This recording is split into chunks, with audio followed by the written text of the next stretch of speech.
Terima kasih Anda masih bersama kami di Kompas Petang, saya Cynthia Rompas. Saudara Wakil Ketua DPR RI, Sufmi Dasko Ahmad buka suara terkait surat usulan pemakzulan Gibran Raka Buming Raka yang dilayangkan Forum Purnawirawan TNI. Ditemui di Kompleks Parlemen Senayan, Jakarta, Dasko mengaku dirinya belum membaca surat tersebut. Dasko bilang saat ini surat masih berada di tangan Sekjen DPR, sehingga ia belum bisa berkomentar. Sebelumnya, Forum Purnawirawan TNI secara resmi bersurat ke MPR DPR terkait usulan pemakzulan Gibran pada 2 Juni 2025 lalu.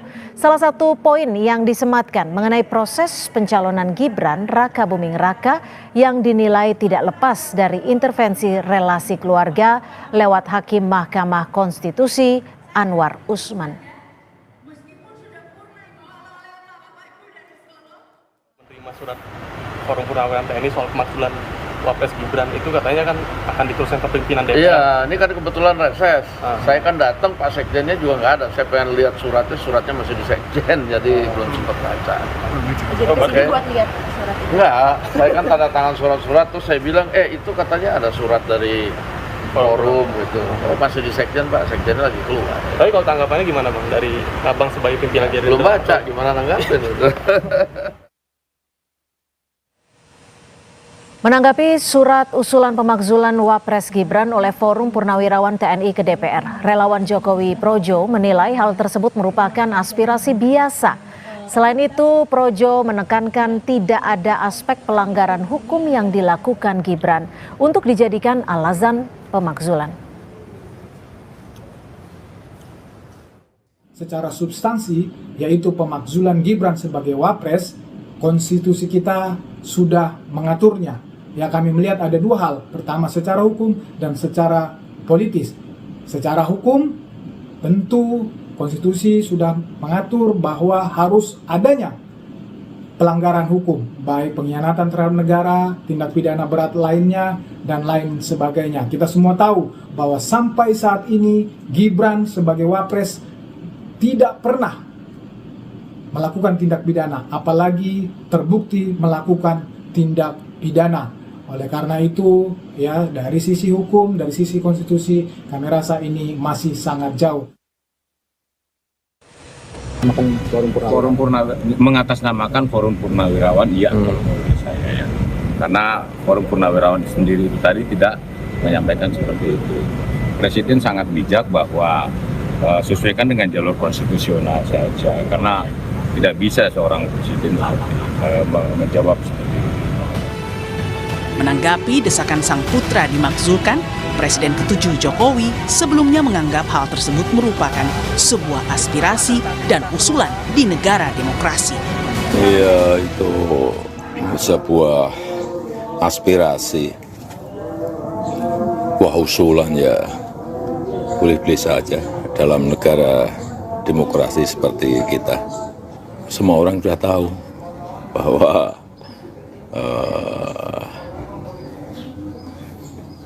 Pak Presiden Prabowo Subianto dan Pak Wapres Gibran Raka Buming Raka sudah mendapatkan mandat dari rakyat lewat pemilihan umum.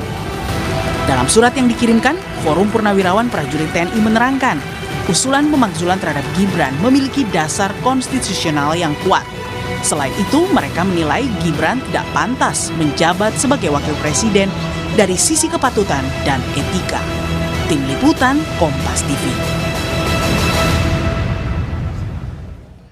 Saudara Sekjen DPR RI sudah menerima surat Forum Purnawirawan TNI yang isinya meminta agar segera dilakukan pemakzulan terhadap Wapres Gibran Raka Buming Raka.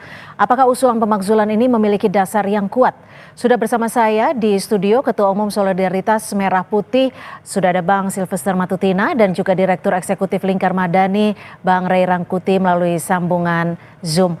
Selamat petang Bang Ray di ujung sana dan selamat petang Bang Silvester. Selamat sore Bang Ray. Selamat sore Bung. Ya, selamat sore. Saya ke Bang Silvester dulu ya Bang. Kalau kita lihat dari usulan-usulan pemakzulan ini, dulu kan sempat ramai diajukan ke Presiden melalui Wiranto. Sekarang diajukan lagi ke DPR yang memang kalau secara proses dan prosedurnya harusnya diusulkan di situ. Ya. Bagaimana Anda menanggapi hal ini? Ya, saya secara pribadi bangga ya. Berarti para purnawirawan ini akhirnya mengikuti saran saya untuk ke legislatif. Maksudnya. Oh, pernah menyarankan ya, ini? saya pernah menyarankan. Dan mereka melakukan itu. Tapi dan saya juga secara pribadi menghargai. Ya kan, ini bagian dari demokrasi, ya kan. Ya sah-sah saja. Tapi apakah ini berguna buat bangsa kita? Ya harus kita pertanyakan kembali. Karena yang saya lihat saat ini sangat tidak mendesak ya, atau tidak ada urgensi ataupun tidak ada fakta-fakta hukum dan konstitusi yang dilanggar oleh baik Pak Prabowo dan Mas Gibran. Ya kan, jadi tapi kan disebut di situ ada cacat hukum saat makanya. pemilihan. Saat apa ya proses? Makanya harus juga sama-sama kita pelajari benar-benar cacat hukumnya tuh di mana. Sedangkan kalau kita lihat hasil putusan MK nomor 9 itu, nomor 90 itu sudah dinyatakan jelas-jelas adalah final and binding, gitu loh. Tidak bisa lagi siapapun di Republik ini untuk naik lagi untuk menggugat itu, udah nggak bisa, gitu loh. Tapi terus yang kedua kan terbukti. Kembali lagi sekarang masalah putusan MK mengenai etika, itu kan berlaku untuk Anwar Usman sebagai hakim konstitusi itu, bukan terhadap pihak lain. Dalam hal ini termasuk Mas Gibran dan juga kita seluruh rakyat Indonesia. Ini yang harus kita bedakan dulu, gitu loh. Jangan serta-merta. Makanya saya bilang belajar lagi, pelajari lagi, panggil ahli-ahli hukum, ahli-ahli konstitusi kita yang hebat, baru kita mau melakukan sesuatu. Jadi memang sangat konyol ya. Saya lihat gini, kemarin itu kita ngomong setback sedikit ada 8 tuntutan, ya kan? Salah satunya contohnya tuntutan untuk pemulangan TKA Cina diusir, ya kan? Ada salah satu tuntutan. Dan kalau kita lihat TKA Cina di Indonesia itu hanya 80.000 yang tersebar di kita punya tambang-tambang atau Oke, kita balik soal kepemakzulan ini. Enggak, maksud saya ini kekonyolan kawan-kawan jenderal ini, Bapak Jenderal ini. Sedangkan ya kan TKI kita di luar negeri itu 800.000 yang di Makau, di Cina dan sebagainya, ya kan, di Hong Kong. Jadi ini yang saya bilang tadi, ya kan, bapak-bapak ini harusnya benar-benar melakukan riset yang benar-benar. Oke, jadi Anda juga mau menyebutkan bahwa apa yang dilakukan oleh bapak-bapak purnawirawan ini konyol, seperti yang perspektif Anda soal TKA Cina? Ya, dari dulu saya mengatakan konyol dan tidak akan berubah. Oke, gitu loh. Baik. Saya ke Bang Rey. Bang Rey, bagaimana kalau Anda melihat pernyataan dari Bung Silvester? Apalagi selain singgung soal putusan MK yang cacat hukum, alasan pemakzulan yang disebutkan ini menurut Anda sudah tepat belum? Suara. Bang Rey, mohon maaf mute. Ya, untuk audionya Bang Rey silakan dibuka. Halo, ya, saya silakan. sudah buka ini. Sudah, silakan. Ya, kan prosedur pemakzulan itu pengajuan terhadap DPR. DPR nanti mengajukannya ke sidang MPR. Sidang MPR taruhlah misalnya menyetujuinya, lalu argumennya itu akan diuji di Mahkamah Konstitusi. Jadi tenang aja Bung Silvester. Apakah dalil-dalil yang dikemukakan oleh para jenderal ini atau mantan jenderal ini atau purnawirawan ini diterima hukum atau tidak? Nanti yang mengujinya itu Mahkamah Konstitusi lagi, gitu loh. Betul. Jadi sepanjang apapun kita nanti berdebat, nggak ada gunanya juga, karena kita nggak bisa putuskan apakah argumen yang disampaikan oleh mantan jenderal ini atau tepat atau tidak. Nah, mekanisme hukumnya nanti ada di Mahkamah Konstitusi. Nah, oleh karena itu pengajuan ini ya tinggal akan kita lihat secara politik. Apakah direspon oleh partai-partai di DPR sebagaimana ketentuannya, lalu 2/3 dari mereka bersepakat untuk membahas pengajuan ini, nanti tidak akan disepakati di paripurna dengan jumlah 2/3 untuk disepakati di MPR gitu. Dan dari sanalah nanti diuji ke Mahkamah Konstitusi argumen-argumennya. Tapi untuk alasannya seperti halnya cacat hukum saat ada di MK, Anda setuju? Kan sejak dari awal kita sudah mengatakan bahwa ada masalah berkenaan dengan pencalonan saudara Gibran. Cacatnya ya melalui putusan Mahkamah Konstitusi yang dianggap ada intervensi dalam konteks pemutusan itu, dan itu sudah dilakukan dengan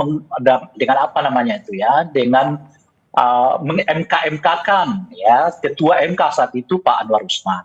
Itu satu. Dan yang kedua, terbukti memang di pengadilan itu bahwa Anwar Usman dinyatakan melanggar etik. Nah, salah satu etik yang disebutkan juga di dalam surat dorongan pemakzulan yang dilakukan oleh mantan purnawirawan ini, yaitu ada konflik kepentingan antara saudara Gibran sebagai orang yang sedang diperjuangkan untuk masuk sebagai calon wakil presiden melalui judicial review itu, gitu ya, dengan Anwar Usman sebagai hakim Mahkamah Konstitusi gitu.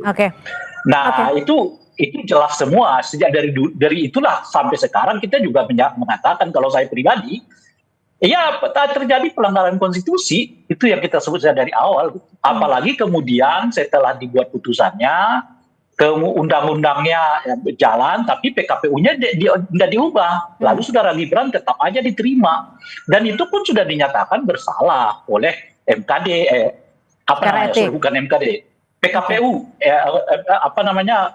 Majelis Kehormatan KPU ya, gitu, sudah mengatakan bahwa penerimaan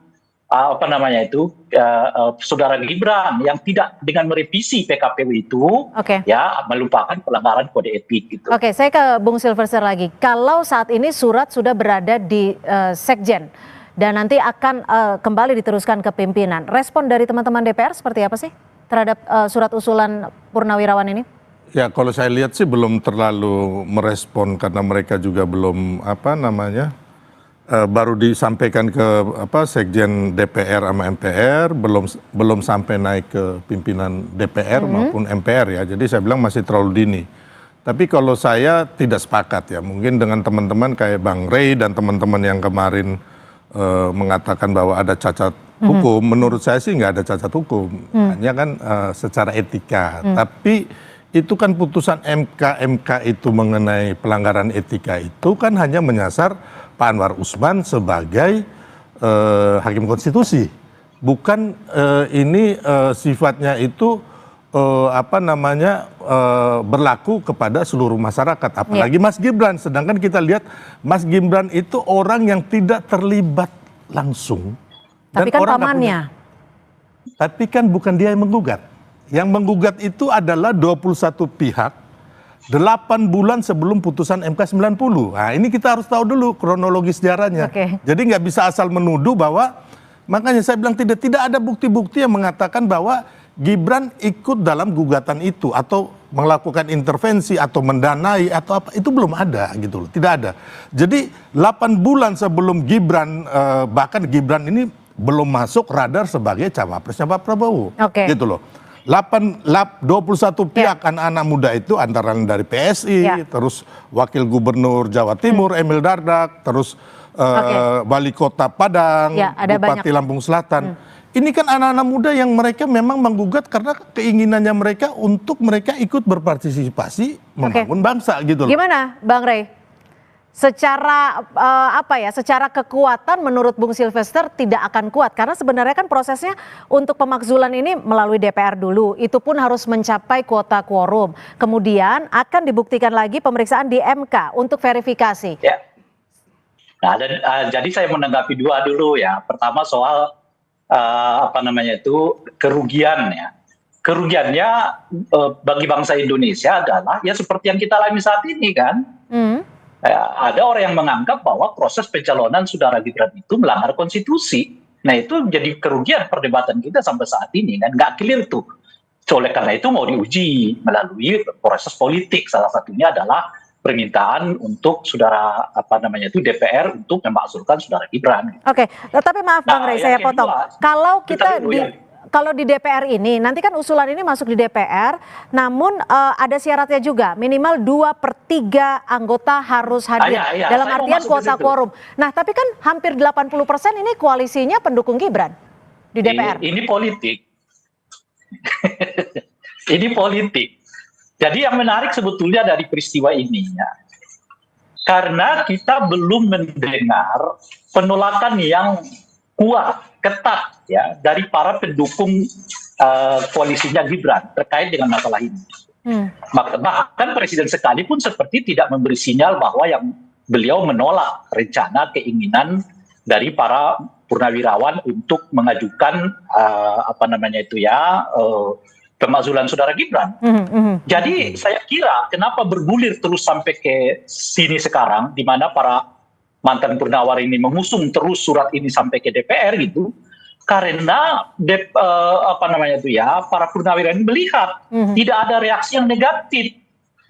Jangankan dari publik, bahkan dari partai-partai pendukung Gibran sekalipun gitu. Misalnya, ada nggak Golkar menolak sekarang? Nggak kelihatan tuh. Ada nggak PAN menolak rencana itu? Nggak kelihatan tuh. Ada nggak apalagi Demokrat menolaknya? Nggak kelihatan tuh. Dan bahkan apakah Presiden secara tegas menolak rencana itu? Nggak ada. Berarti menurut Anda masih ada peluangnya dari DPR sendiri ataupun dari Presiden Prabowo?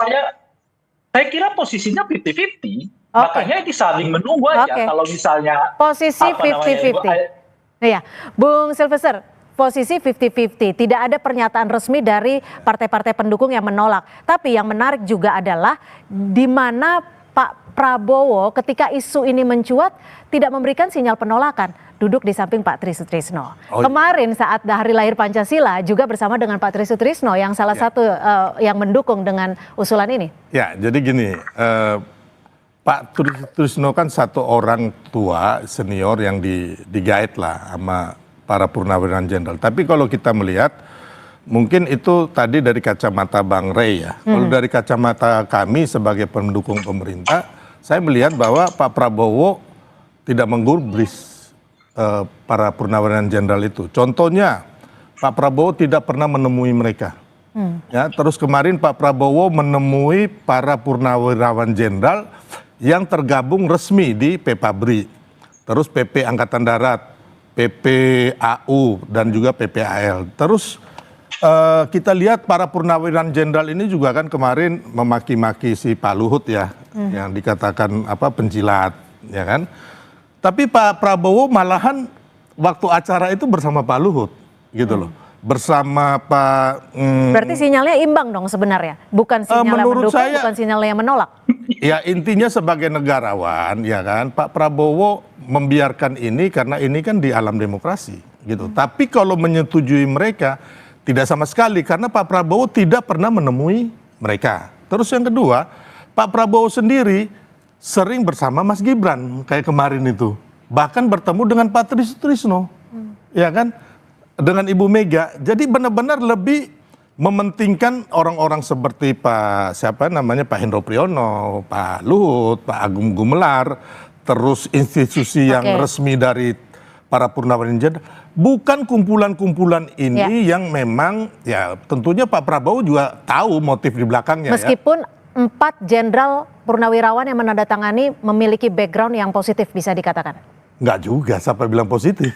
Kan mereka juga pendukung dari orang yang kalah Pilpres kemarin. Gitu loh. Dan saya secara pribadi mengenal ya. Ya kita bukan ini namanya menyerang pribadi ya. Tapi ini kita harus mencerahkan kepada bangsa kita, rakyat kita. Saya mengenal secara pribadi mereka bagaimana 2014, 2019 ya kan. Mereka meminta jabatan gitu loh. Ya kan saya bisa bertanggungjawabkan ini gitu. Saya kenal istrinya, anaknya. Saya berkegiatan sama mereka, terus ada yang dicopot juga sakit hati. Ya saya boleh mengatakan bahwa ini dilakukan tidak murni untuk demokrasi kita, tapi sekarang karena singkat saja Bang Rey. Ambisi dan kekuasaan. Singkat saja Bang Rey, waktu kita sudah habis. Melihatnya sebetulnya sederhana ya. Sekarang misalnya kalau ditanya Matunina ini, ada setuju nggak pemakzulan itu? Dia dengan berani dan tegas mengatakan nggak setuju, bla bla bla bla gitu. Itu kita mengerti memang serius nih, ya kan, bahwa Matunina nggak setuju gitu. Tapi itu maka persoalannya sih sebetulnya kalau orang nggak setuju dia akan sangat terbuka untuk menyatakan dengan cepat tidak setuju. Seperti saudara Matunina menyampaikannya. Gitu. Nah sekarang apakah Pak Prabowo melakukan yang sama? Enggak, diam. Enggak menerima, enggak menolak. Apakah Golkar melakukan yang sama? Enggak, beliau diam. Enggak menerima, enggak menolak. Enggak seperti saudara Matunina. Jadi cara melihatnya gimana? Kalau Pak Prabowo menolak, kalau Golkar menolak, kalau Demokrat menolak, mereka seperti sayang sekali waktu kita sudah habis, tapi kami sudah mendapat pesannya kalau menurut Bang Rey memang masih 50-50. Tapi tetap saja kita masih akan melihat respon dari DPR. Saya satu kata bisa. Singkat saja. Pak Prabowo dan DPR, MPR saya yakin menolak dan seluruh rakyat Indonesia itu Mas Roy. Oke, Itu baik, aja. kita lihat nanti selanjutnya. Terima kasih Bung Silvester, terima kasih Bang Rey, selamat sore, terima kasih. Sore.